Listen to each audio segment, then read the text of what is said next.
All right, so we should just add a caveat. You are basically a nuclear scientist. Scarlett and I are not. So we need you to talk to us like we're 5-year-olds here. Kind of explain the technology and exactly what it's going to do that's going to be better than the nuclear power that I think some of us of a certain age are more familiar with. Yeah, I mean, at the heart of nuclear, it's so captivating because it's like science fiction, but real, right? When you split an atom, you produce like 50 million times more energy than when you combust a molecule of like a hydrocarbon. That's an insane increase in energy density. So what I'm excited about and what we're excited about at Oklo is bringing forward these next generation technologies that combine different kinds of coolants and materials with a long history of development and proven record behind them, that allow you to take advantage of these kind of great characteristics of nuclear, the energy density, and a system that's kind of physics safe. So you put the safety of the system on the side just by natural physics, natural phenomena, allows you to simplify the plant and have a system that can do phenomenal things, including recycling waste.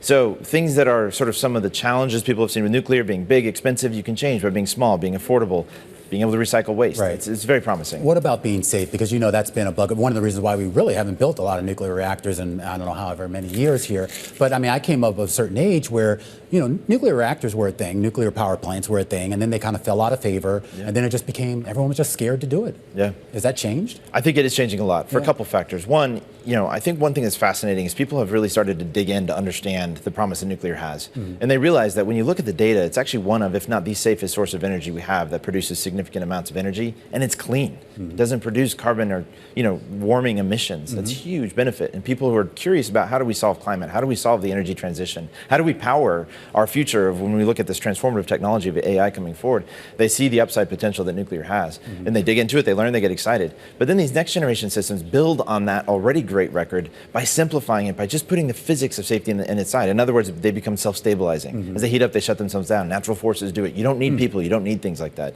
They keep themselves cool. Again, just natural phenomena like gravity, thermal expansion, convection. And it's been done before. It's not just theoretical, it's been done.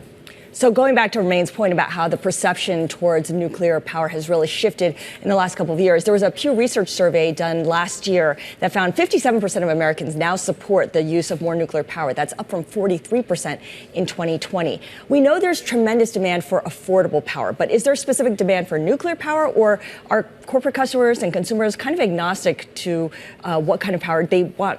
Cheap power first. Yeah, I think what we're finding is they want cheap and reliable power. That's what we're really seeing come to bear. And I think that combination really lends itself well to what nuclear can do.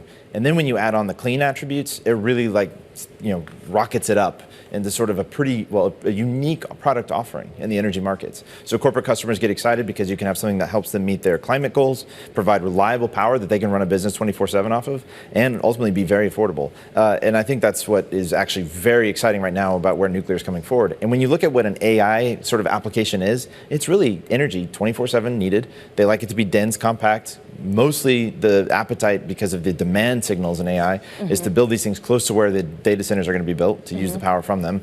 And nuclear is really kind of an ideal solution for a lot of that.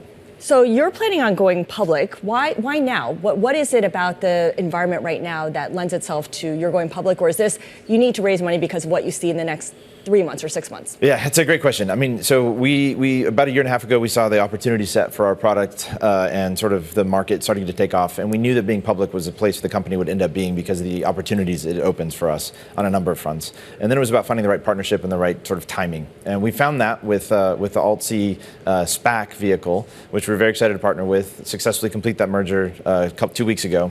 Hit near record low redemption rates, fully financed the business, which is great. It's a big equity financing event for the company. Now we're fully capitalized to go execute on our business model and scale. So it kind of enabled all of those things at the same time.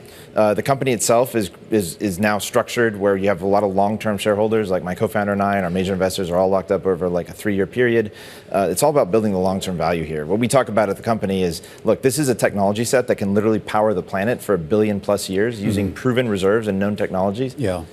That's exciting. So you've been in conversations, I assume, with some of the AI players, and obviously, we should point out Sam Altman, of course, who is the poster child for AI right now, the head of OpenAI, is on your board here. I mean, what are those conversations like?